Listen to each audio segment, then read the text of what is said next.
ассалому алайкум дӯстон, хуш омадед ба шабакаи мо. Дар навори имрӯза барои шумо тозатарин ва муҳимтарин хабарҳоро аз ҷаҳони ММО омода кардем. Шумо бошад моро бо лайк ва комментариҳои худ дастгирӣ кунед. Мо бошад наворро оғоз мекунем. шахсоне ки аз Москва ва Московский област хоҳиши гузаштани граница дошта бошед, пас мо ба шумо одамони бабоварӣ Акай Ғулом ва Акай Умедро тавсия медиҳем, ки тӯли чанд сол мешавад ки онҳо дар ин соҳа кору фаъолият мекунанд. Ин бародаро шуморо аз Москва ва Московский област гирифта ба мошинҳои худ ба границаи Қазоқистон бурда меоранд. мошинҳои ин бародаро мошинҳои замонавӣ буда ҳамаи шароитҳоро доранд, то ин ки шуморо ба роҳат бурда биёранд. барои ҳамин худи ҳозир ба номерҳои дар рӯи экран буда ё ин ки ба WhatsApp ин рақамҳо занг занед ва граница гузашта ҳуҷҷатҳои худро хуб кунед.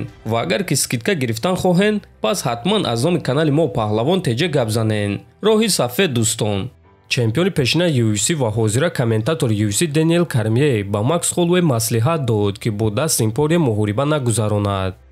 макс муҳориба бо Дастин Порие мехоҳад ва ин муҳорибаи олиҷаноб мешуд, аммо шояд ки барои ба вазни сабук баргаштан роҳи хубтараш аст. оё UFC ба ӯ сеюм маротиба муҳориба зидди Дастин Порие ташкил мекунанд, ё ин ки ғолиби муҳорибаи Майкл Чендлер ва Чарлз Оливейраро интизор мешаванд, ё ин ки дар рейтинг каме ба поён мефароем ва мегӯем ки беҳтарин мешавад агар ки муҳорибаи ӯро зидди Рафаэл Физиев, Бенуа Сен-Дени ё ин ки Педи Пимблет ташкил кунанд. ман медонам ки ба худи Макс шояд ки ин муҳорибаҳо шавқовар нест, лекин ин чиз ба ӯ имконият медод ки ба муҳорибаҳо баргардад ва бо чунин қотилҳои ҳақиқӣ ба монанди Дастин Порие ё ин ки Ҷастин Геҷе вонахӯрад. ҳозир ба ӯ чунин муҳорибаҳо дар кор нестанд, гуфтааст Кормье. хотиррасон мекунем ки Макс Холлоуэй баъди муҳориба зидди Илия Топурия эълон карда гуфт ки дигар дар вазни ним сабук баромад кардан намехоҳад ва ба пуррагӣ ба вазни сабук мебарояд.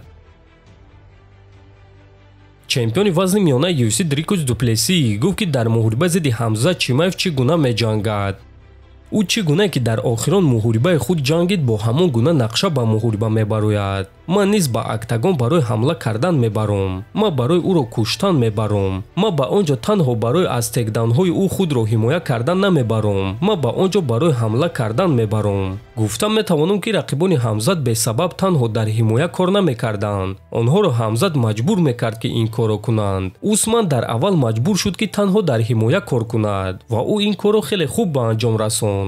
баъд ӯ ба ҳамла кардан гузашт. камар ӯ ба Ҳамзат нишон дод ки на танҳо ӯ гӯштин гирифта метавонад. Бёрнс дар муҳориба зидди Ҳамзат ваҳшии ҳақиқӣ буд. ӯ аз гӯштини Ҳамзат наметарсид ва ба пеш мерафт. дар муҳориба зидди Чимаев танҳо дар ҳимоя истодан кори хуб нест. танҳо дар ҳимоя то ғолиб шуда наметавонӣ, гуфтааст Дуплеси. ва дӯстон, бояд гуфт ки Дуплеси айни замон чемпиони вазни миёнаи UFC аст ва рақиби навбатии ӯ Ҳамза Чимаев ё ин ки Шон Стрикланд шуда метавонад. ва худи Дуплеси дар турнири UFC 312 рӯзи 8 феврал баромад кардан мехоҳад. дӯстон, агар муҳорибаи Дуплеси ва Ҳамза Чимаев баргузор гардад, ба фикри шумо кадоме аз онҳо дар ин муҳориба ғолиб шуда метавонад? метавонед фикрҳои худро нависед. мо бошад мегузарем ба дигар хабар.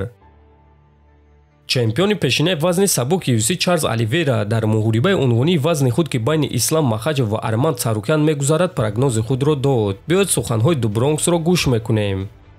стили онҳо хеле монанд аст. барои ҳамин фикр мекунам ки онҳо баромада корҳои мекардагии якдигарро нигоҳ мекунанд. ҳардуи онҳо бояд ки ҳам дар стока ва ҳам дар замин бо диққат бошанд, чунки ҳардуяш зарбаҳои хуб доранд ва ҳардуяш дар гӯштин сахтанд. онҳо стили хеле монанд доранд ва онҳо бояд ки ба корҳои мекардагии якдигар аҳамият диҳанд. фикр мекунам ки Ислам аз Арманд дида каме дар пеш аст ва ман ӯро ғолиб мебинам. ӯ каме бақувваттар аст. аммо вақте ки муҳориба оғоз мешавад, ҳардуяшон имконияти ғолиб шудан доранд, гуфтааст Оливейра. бояд гуфт ки Чарлз Оливейра ҳам бо Ислам Махаҷев ва ҳам бо Арманд Царукян ҷангида.